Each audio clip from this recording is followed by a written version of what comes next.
So they recorded this as if it was addressed to them, or it could be both na sinabi niya, addressed dun sa kay Christ directly or doon sa a crowd. But it was clear na ipinahayag ng Panginoon verbally yung kanyang pag-ibig. Either this is my beloved son or you are my beloved son in whom I am well pleased. So you see, even Jesus Christ expressed this kind of verbal expression of love.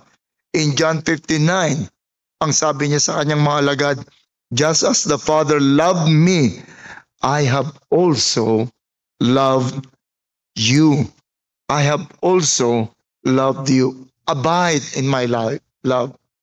So just imagine hearing this from God himself, and many verses indicating that Jesus have effectively communicated his love to his disciples. Yung ang tawag nga kay John the Baptist, di ba? The disciples whom Jesus loved. Tapos nung nagkasakit si Lazarus, ang sabi, your friend whom you love. So ibig sabihin, yung trato naman ng Panginoon sa lahat, pantay-pantay. Bakit niya sinabing whom you love? It's obvious that Jesus Christ has been expressing verbally his love towards his disciple. Now the passages speak of the way love is expressed in words and in deeds. Yun ang purpose talaga nun. Do not love only in word but also in deed. Of the two words, yung dalawang expression ng love, words and deed, anong mas pinakamadaling gawin doon? Mas madali yung words, di ba? Maraming ang malakas mambola, maraming madaling sabihin yung words. Of the two, yung words is the easiest. What is so difficult about drawing some air from your lungs and breathing it out? Let it touch your larynx and vocal cords so that it would pronounce the word I love you. Napakadali lang nung napakadaling gawin. Yung deed, which will require more effort, sometimes even more costly, katulad ni Christ, kinakailangan niyang mamatay sa krus para ma-express yung kanyang love in deed. Mas mahirap yon.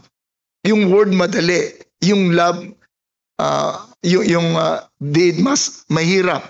So the statement is saying that we are not to be content in expressing our love in a way that is easy. We are not to express our love in a way that is easy and living out the other part of expression of love, which is indeed. Kaya yung easy, sinabi niyang do not love in words. Nang ibig sabihin, ang literal na dapat sabihin, do not love in words only, for it is easy, but love also indeed. Similar ito doon sa sinabi niya sa John 6:27, do not labor for food that perishes. Hindi ibig sabihin wag na tayong magtrabaho para kumain, kundi ibig sabihin, yun yung most natural, yun yung most thing na gagawin mo even you're not told that you will labor for food, but said, do not only labor for food which perishes, but for the food that endures to eternal life. So here in this passage, we are told that the complete way to express our love to anyone is through verbal expression and also yung gawain na magpapakita ng pag-ibig. Now, bringing this concept to our role as parents, what we are saying is we need to express our love in words and in deed. kailangan natin itong i-express. Ang nakakapagtaka lang, it seems that we reverse the degree of difficulty. Yung ating culture, hindi ko alam, it's just our culture. Alam mo, ibang culture, walang problem dun sa pagsasabi ng I love you, I am sorry, please forgive me. Nagkwento ko sa inyo, meron kaming kapitbahay, kaklase ko yung do sa US, kaklase ko yung kanyang yung lalaki kaklase ko sa academy, yung babae naging very close sa amin. Bago umalis yun, dadaan muna sa amin, mag-hug, tapos magsasabi ng I love you. Pagkausap ko sa telepono, o sige, okay, bye-bye Rene, I love you. Hindi ko lang kung ano isasagot ko. Hindi tayo sanay doon sa gano'n, nahihirapan tayo. May mga ibang culture na sanay sila to express their love verbally. Sa atin parang nabaliktad. It seems na mas mahirap para sa atin na mag-express ng ating love verbally. So the more we need to learn from our master, the more we need to learn the lesson that we need to express our love verbally. It seems that ito ang it's easier for us to do what is loving and content ourselves without verbal assurance. Ako naman asikaso ko naman yung mga anak ko. Nagsiserve ako dyan. Binibigay ko lahat yan. Pero hindi natin masyadong nasabi ito. Now let me just ask you, how many of you who are sitting here today ay may good memory that your parents constantly exerted effort to assure us of their love verbally? Ilan sa atin, I'm not asking for the raising of hands, but just try to ransack your memories.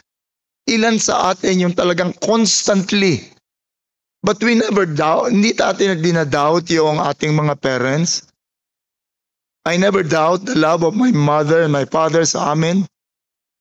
But wala akong maalala sa amin, at least sa aming context, na nagbigay ako ng verbal, na tumanggap ako ng verbal assurance of their love. They work hard for our future. They place food on our table, clothes on our back. They sent us to school. But what is our memory of them verbally telling us of their love? Although we do not doubt their love, but sometimes there are occasions na kailangan mo mag-struggle. What about you parents? When was the last time you hug your child at sabihin mo, I thank the Lord for you and I love you? Hindi ganon yung sinful nature at hindi rin ganon yung ating culture.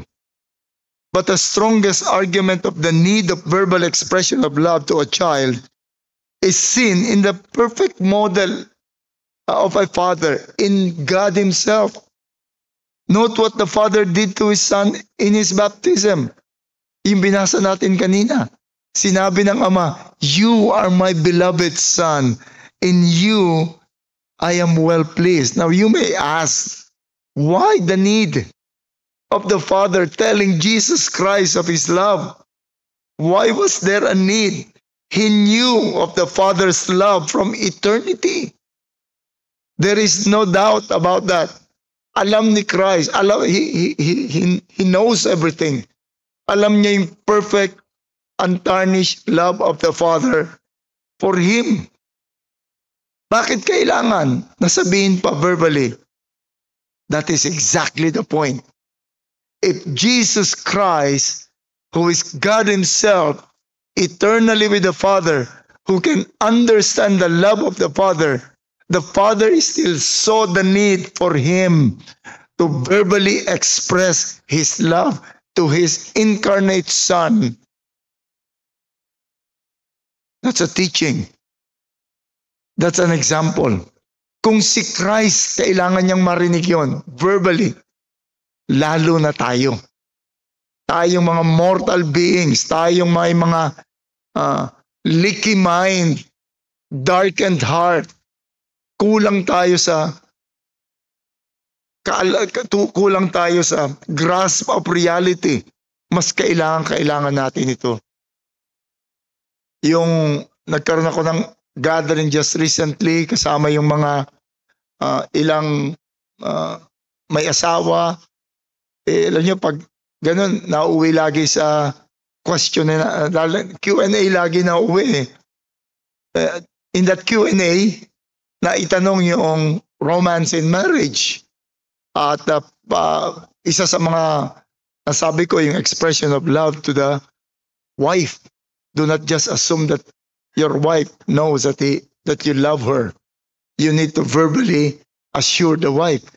Mamaya nakita ko umiiyak na yung isang babae. At ang sabi ng isa naman, sana ituro mo yun sa aming pastor kasi pastor namin hindi ganun. Nahawa tuloy lahat ng lalaki dito sa church namin.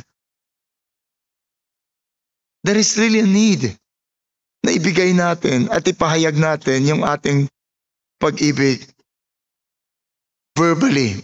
If Jesus Christ, if the Father saw the need for the perfect Son of God and yet incarnate in the flesh, there was a need for Him to know and to hear verbally from the Father yung kanyang pag-ibig, the more na kailangan ng bawat isa sa atin. Tayong mga limited at mga limited mortals, mas lalo nating kailangan ito. Kailangan ng ating mga anak. We know, we already know, for example, the love of the Father. He provided us with life and with this world, everything that we need. He gave His only begotten Son. There is no other expression of love that can be greater in giving of the Son. At yung pag-ibig ng ating Panginoong Jesus sa atin in giving His life, we can never doubt that. But if you would examine the scripture, there are so many verbal assurance telling His children that I love you. John 59, through Jesus Christ, He said, just as the Father has loved me, I have also loved you. Was Christ thinking that the disciples were doubting His love? I don't think so. Christ, with the perfect knowledge, just saw the need to express that love.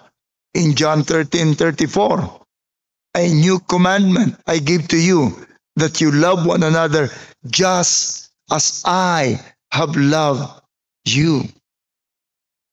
Just as I have loved you.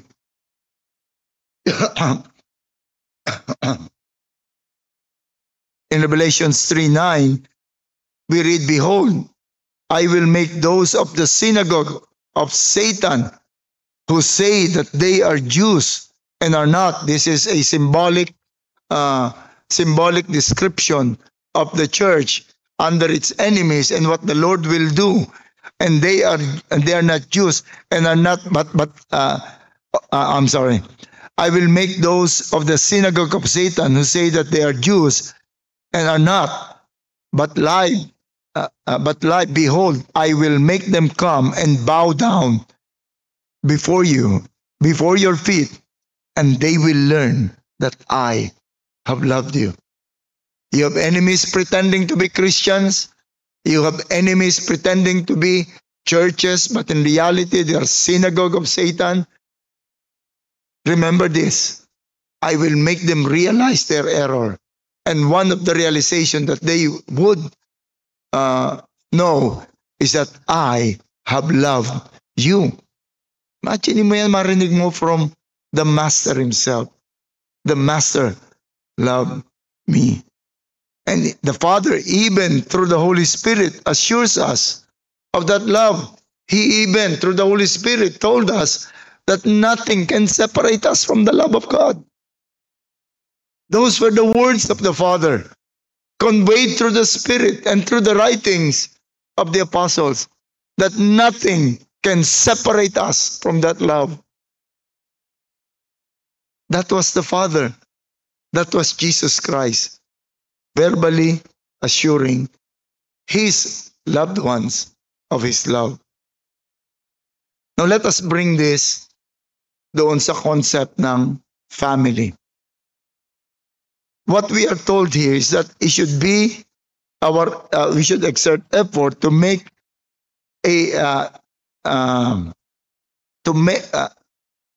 make it a sustained practice of verbally expressing your love to your children. Dapat itong maging sustained practice. Verbally, we express our love to our children. Hindi counted yung yung habitual na pag matutulog na, okay, good night, I love you. Meron ding kaunti, meron ding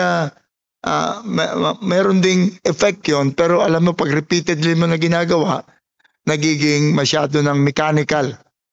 But we should verbally assure our children of our love. Do not assume that they know. Do not assume that they know. What they experience from you may be interpreted as love, or it could be interpreted as trabaho mo yan. Dapat mong gawin yan. Minsan, of course, tongue-in-cheek. Sasabihin ko sa anak ko na, o yan pinaganda na kita, pinag-init na kita ng tubig, alam kong pagod ka pagdating ka. Ang sasabihin niya, siyempre naman, that's your job. You're the father. But of course, that's only biro lang yon.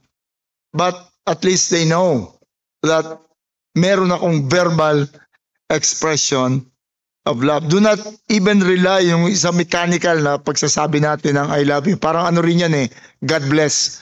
I never answer God bless sa mga Christians magmi-meet. Okay, sige, God bless. Napakababaw na nung word na yun pag lagi natin ginagamit na goodbye formula sa telepono. The same thing with I love you.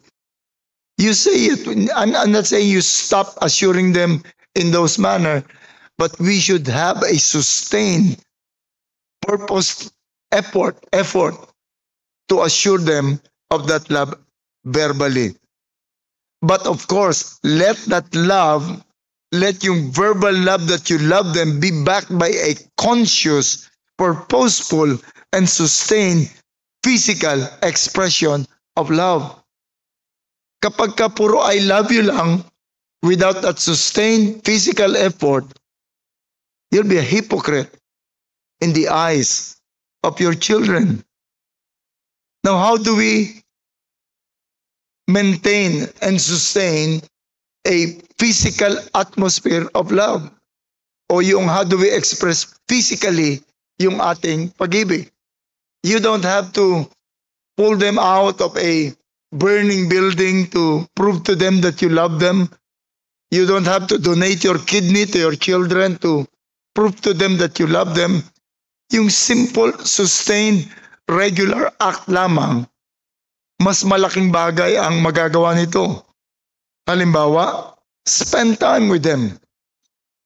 Napakalaking bagay nung time. The Father in daily walk, tinan mo yung ating model. Doon pa lamang sa Garden of Eden, we are given the hint that the Father is doing a daily walk in the cool of the day to have communion with Adam and Eve.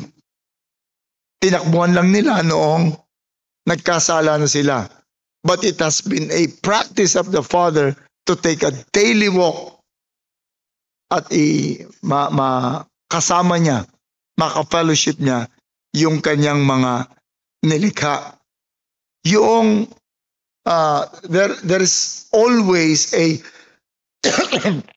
when they were traveling in the wilderness, the Father has provided a visible mark or visible manifestation of His constant presence. Ano yun? Ano yung visible manifestation na yun? Yung pillar of clouds and pillar of fire.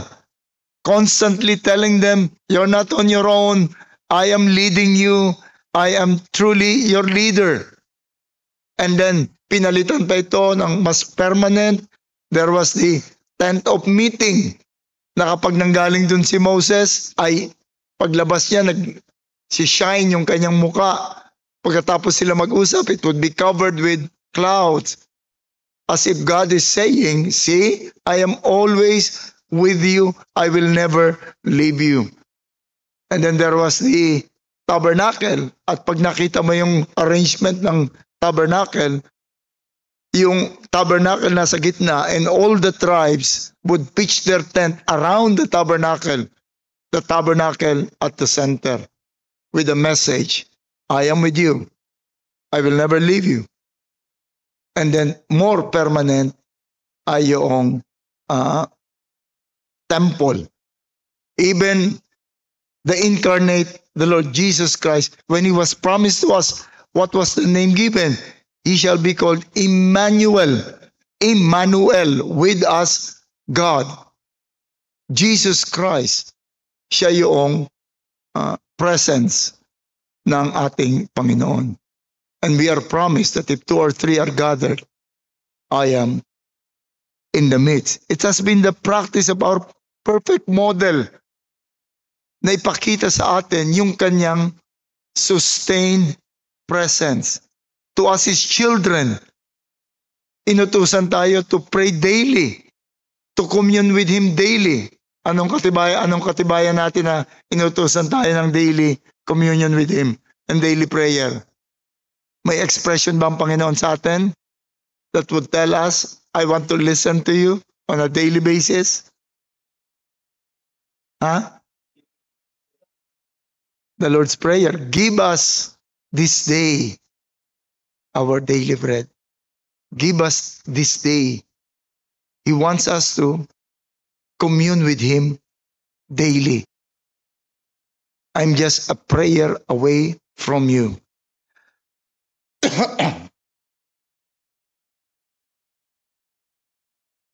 And who can forget Psalm 139? What is Psalm 139? Sabi ng Psalm 139, pag umalis ako, let's look at Psalm 139.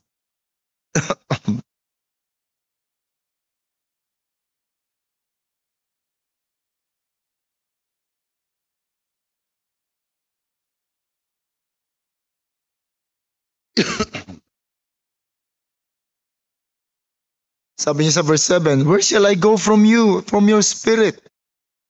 Or where shall I flee from your presence? If I ascend to heaven, you are there. If I make my bed in Sheol, you are there. If I take the wings of the morning and dwell in the uttermost part of the sea, even there your hand shall lead me, and your right hand shall hold me. If I say, surely darkness shall cover me, and the light about me be night, even the darkness is not darkness to you, and the night is bright as the day, for darkness is a light with you. Many times, ang ina-emphasize lamang dito ay yung omnipresence ng ating Panginoon. But the emphasis here is not only that God has a character of being omnipresent, but that God is always present. We are always present before God. Because it's talking about the hands that leads me. Kahit saan ka magpunta, hindi ka iniiwanan ng Panginoon. Kahit saan ka nandoon, naroon ang Panginoon. Even in your darkest moment, na parang hindi ka nakikita ng Panginoon, even in the dark, you can see me. That's our Father. So ang ating pagiging parent should reflect that kind of presence ng ating Panginoon sa kanyang mga iniibig, sa kanyang mga anak. Otherwise, you will sound as a hypocrite if you constantly say, I love you, but show that there are so many things that are more important to you than your children. Aalis ka ng umaga, natutulog sila, babalik ka ng hapon, ang unang-una mong gagawin, either kukunin mo yung favorite reading material mo, manonood ka ng sports, or punta ka sa mga kaibigan mo, makikipagkwentuhan ka na, wala nang panahon doon sa mga bata, tatawagin ka pa, kakain na tayo. This has been the practice of many, lalo na yung typical na itsura ng mga tatay, di ba? Mga Filipino tatay, siguro ngayon di na ganun eh. Pero nung araw hindi kami allowed na kausap mo yung tatay mo, nakatingin ka, dapat nakayuko ka pagka may sinasabi sa iyo. At pag nasa bahay sila, tahimik kayong lahat. Nagpapahinga tatay nyo, ha? Tahimik. Walang panahon doon sa mga bata. Sabi ng iba, well, ako naman nag-spend ng quality time with my children. Quality time is not what they need. What they need is enough time, not quality time. Yung quality time, madaling makalimutan yon. Leaky vessels tayo. Dapat alam nila na tayo interesado sa kanila. So secondly, the message is similar, not only to spend time, but in the time you spend with them, you show that you are interested in them. Interesado tayo sa kanila. Alam niyo yung word na apple of my eye? Hindi yung apple na fruit yung tinutukoy doon, ha. Yung apple is the pupil, yung kapag may tinitignan ka, yung image nung tinitignan mo, nandun sa, mapupunta sa mata mo. Kaya yung lagi mo tinitignan, yun ang lagi nakikita sa mata mo. So the idiom there is, dahil sobrang pansin mo doon sa tao, yung image niya, nakamark na ron sa mata mo. You now become the apple of his eyes, na parang wala siyang ibang nakikita kundi ikaw na lamang. Ganun yung pag-ibig ng Panginoon. You're the apple of my eyes. And this is an expression of interest.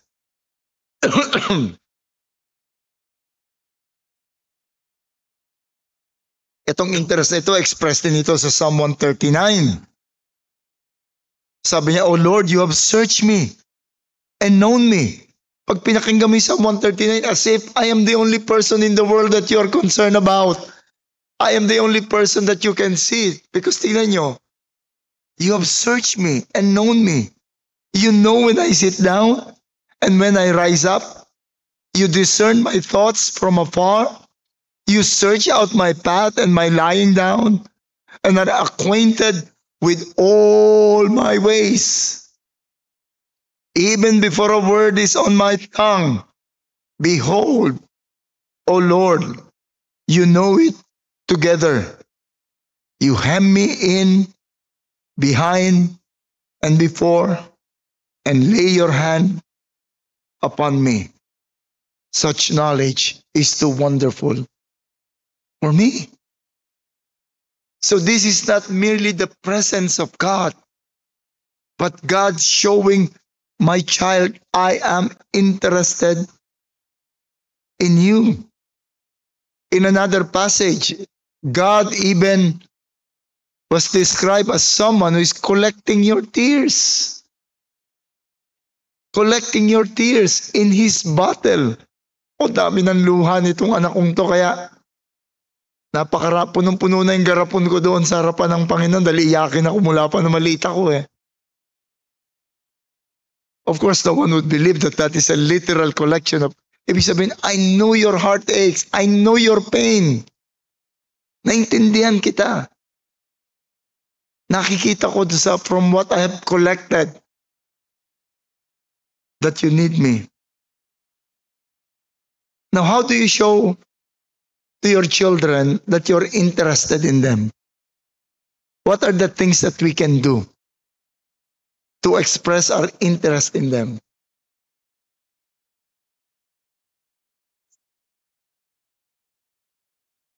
Play? Yes. Listen to them. Yung minsan yung kala natin trivial, play with them. Play with, hindi corny yan. We play with them. Alam niyo yung bahay namin nung araw, hindi nawawala ng bahay-bahayan. Gagawa ako ng mga kumot na may doon sa gitna ng bahay. Nagka-interest sila sa tindahan. Gumawa ako ng tindahan, nagtimpla ako ng mga palamig. Yung bahay namin, kahit kailan, bagay hanggang ngayon, wala na kami anak, magulo pa rin eh. Hindi talaga nagmukhang bahay. Yung hagdanan namin, may padulas lagi doon, yung folding bed, tinayo na yung permanently. I'm interested. Pag alam kong interesado sila, nakita ko na interesado sila sa salamin, punta ako sa aking mga materials, gawa ako ng mga salamin na yung TW wire. O mga salamin ninyo. Play with them and talk to them. Kumustahin mo. Alamin mo yung mga bagay na let them express themselves to you. Magugulat ka pagka kinausap mong anak mo. At pag kinausap nyo, alam mo ang mga adult kasi pag nakipag-usap sa bata, ginagawang laro ang bata. Uy, kamusta ka na? Asa si mami? Asa si daddy? Talk to them as if you're talking to an adult. And they will express in ways na talagang meaningful sa kanila. Kundi, alam nyo ba pag nag-baby talk nyo, nakikilevel lang sa inyo yung mga bata. Kala nyo, ay, nakuha ko yun. No, nakikilevel lang sa baby talk nyo siya. Baby talk din kayo ng bata. But when you talk to them as a normal adult, alam niyo yung aming family devotion, mas mahaba, many times, mas mahaba yung ni-spend naming time before nung actual devotion. Just to say, how have you been doing throughout the day? Kung ano yung kanilang mga nangyayari sa kanila. We sat with them when meron silang interesado sila sa ibang bagay. Ask their interests. Join them in their world. Kung anong world nila, you join them. Gusto nila ng taguan, makipagtaguan ka sa kanila. Nung araw, meron isang bakanting lote ron sa amin, several blocks away. May mga damo. Merong mga yung alam niyo ano yung yard grass, yung may 5 daliri, yung ginagawa namin asukal na bahay-bahayan. Sabi ko, Jawas, tuturo ko sa iyo ganitong gawa namin nung maliit pa kami. Yung pagbubuhulin mo yung damo, sabong, tapos hihilahin. Kung sino yung matalo, yun ang yun ang parang game namin. Nagustuhan ni Jowash. So every day, dinadala ko siya ron. Naglalaro kami ron. Pagdating namin, humihingal na si Jowa, sabi ni Banji, nagtatakbo na naman ba kayo? Hindi, naglaro lang kami sa damuhan. Every day yun. Hanggang sa hinika siya. Pinatignan namin sa doktor, allergic pala siya ron sa... Yung pala yung number 1 na trigger niya. But the point is, spend time with your children. Go back, enter their world. Be among them. Let them know that I am your friend. Makipag-usap ka, usapin mo, mag-game kayo. Nung araw may group game pa kami, mga Hopmeyers, saka kami, nagtutumbang preso kami, nagpapatintero, saka yung dodgeball, yun yung mga paborito naming laro nun. Spend time with them. Yung typical Filipino family, yung mga adult nag-uusap, yung mga bata, you are to be seen, not to be heard. No, enter their world. Know where they are and be with them. Join them.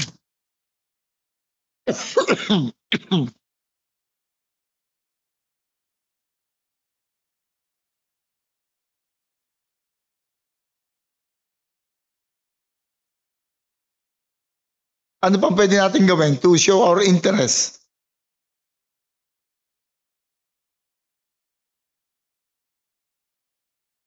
Ano pa? Katulungin nyo siya sa inyo yung ginagawa. Let them also enter your world. Yung ginagawa nyo, katulungin ninyo. Kahit na yung hugas lang ng plato, halika, tuturuan kita, tulungan kitang magugas, turuan kitang magugas ang plato. So, ipag-join natin yung dalawang world. And then also, make them know that you understand them and their world na naiintindihan mo. Ang ating Panginoon, ang Ama, He made us understand nung pinakikita sa atin ng ating Ama sa langit kung ano yung kanyang kaisipan, at ganun din pinaunawa niya sa atin na tayo ay naiintindihan din niya yung ating world. Psalms 56:8 sabi, I made my wandering, I've quoted this already, put my tears in your bottle. At ang sabi ng Panginoon, He understands our frame, that we are from dust. Yun ang intention ko, ba't ito yung i-print ko? He understands our frame, that we are from dust. Alam natin, naintindihan natin. Alam mo yung habit ng mga parents, i-compare yung kanilang anak. Pagka nahirapan yung anak, oh, grabe ka naman, nung akong panahon ko, nung kaedad mo ko, hindi ko dinanas yung ganyan. Sandali lang sa akin yan. Anong na-communicate natin doon? Hindi naiintindihan ng magulang ko yung aking world. Kaya they would stop conversing with you tungkol sa mga struggles, tungkol sa sasabihin lang, pare yan lang. Of course, there is a time for that. There is a time for that. I-compare mo yung nakalipas. Bilang pagtuturo, may panahon yon. Sabi ng isang anak ko, ay aba, hindi mo alam kung gaano kahirap. Sabi ko, teka muna, ikaw hindi mo alam kung ano yung mahirap? At ipapaliwanag ko sa kanya. But not during his struggle. That you would stop him. Doon sa kanya sasabihin, teka muna, para yan lang eh. So, ang magiging impression nun, hindi ako naintindihan. He understands, our Father understands our frame, that we are from dust. We should also understand the frame of our children. In fact, dapat, lalo na yung maliliit na bata, alam mo yung expression nila, minsan, akala mo rebellion. Yung pala just being childish. Akala mo talagang disobedience na sa'yo. Yung pala miscommunication lang kayo. Hindi lang niya naintindihan at hindi mo rin siya naintindihan. May pinagagawa ka sa kanya, nakatingin siya sa'yo, akala niya. Nung araw, I stopped doing that na, nung araw, meron akong game sa amin na yung sinasabi ko negatively, tapos pinakalaro namin yon.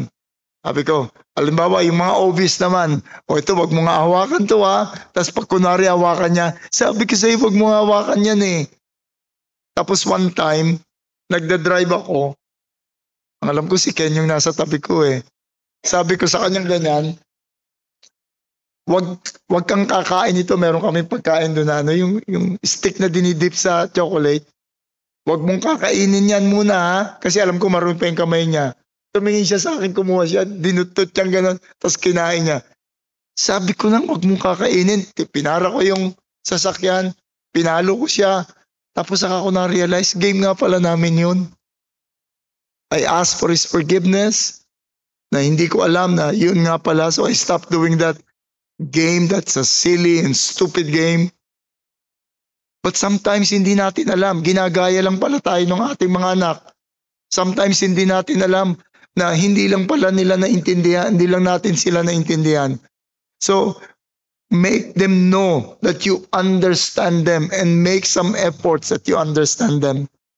And then lastly, find ways to verbally explain your love motives for the things that you have done to them or is doing to them. Explain in the language of love what you have done.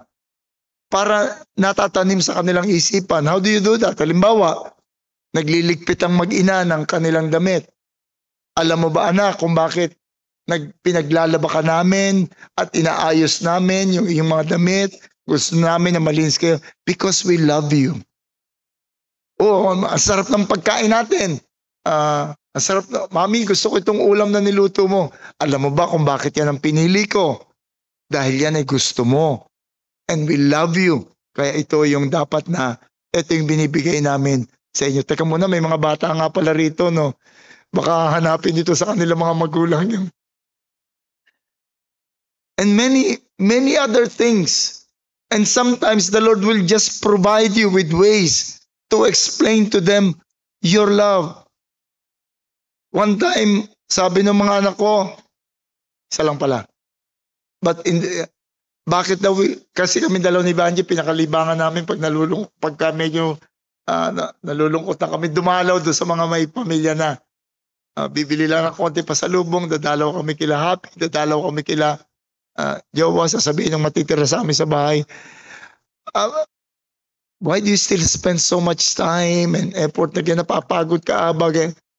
Ang sinasabi ko lang sa kanya, gagawin ko rin to sa inyo kasi we love you all. Yung wala rito, nalulungkot kami na wala sila, kaya dinadalaw namin. Pero pag kayo nawala, gagawin din namin because we love you. We love you all.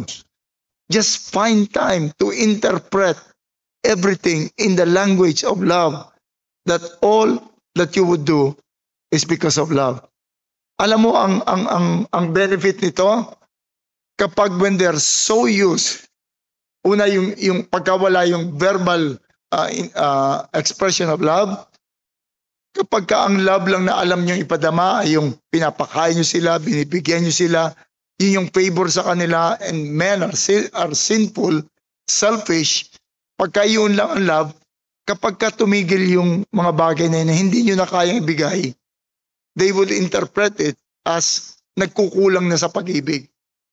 Kasi wala na yung wala na yung expression ng love. Hindi sila nasanay that everything that was done is with the motive of love. Or kapag ka meron silang nagawang hindi tama at dinil mo sila, lalo na kung galit ang nakita sa'yo, how will they interpret it? I displease my mom and my dad. Na-displease ko sila. Nagalit sila sa akin.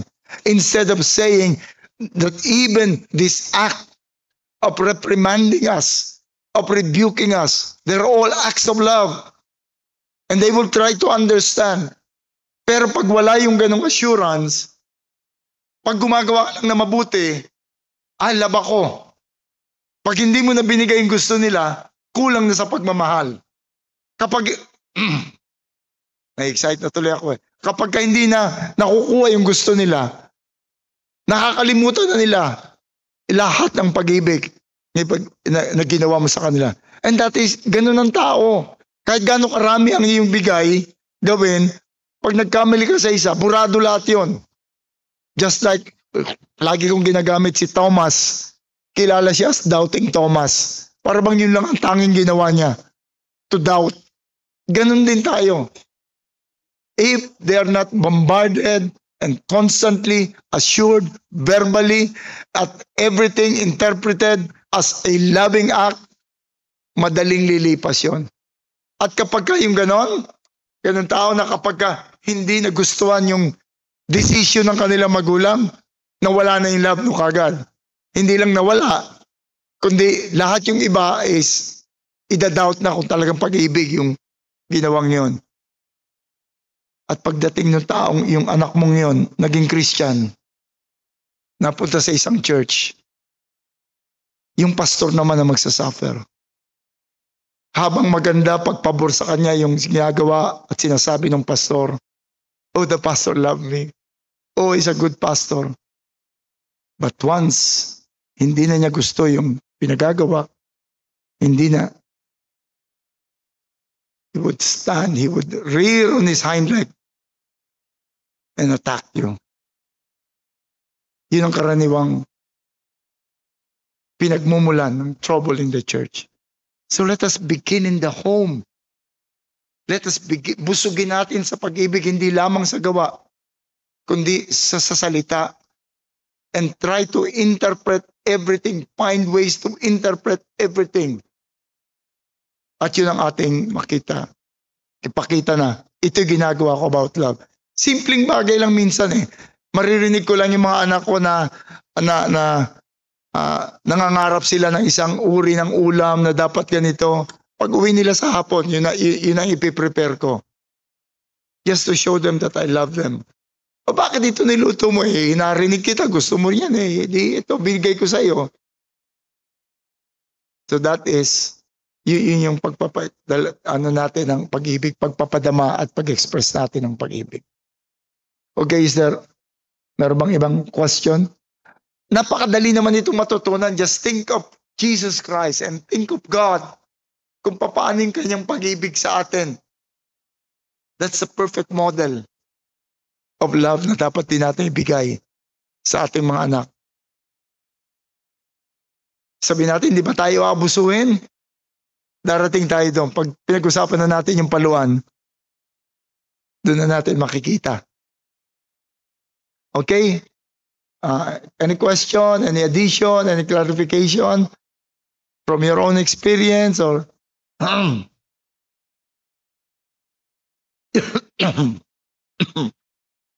wala.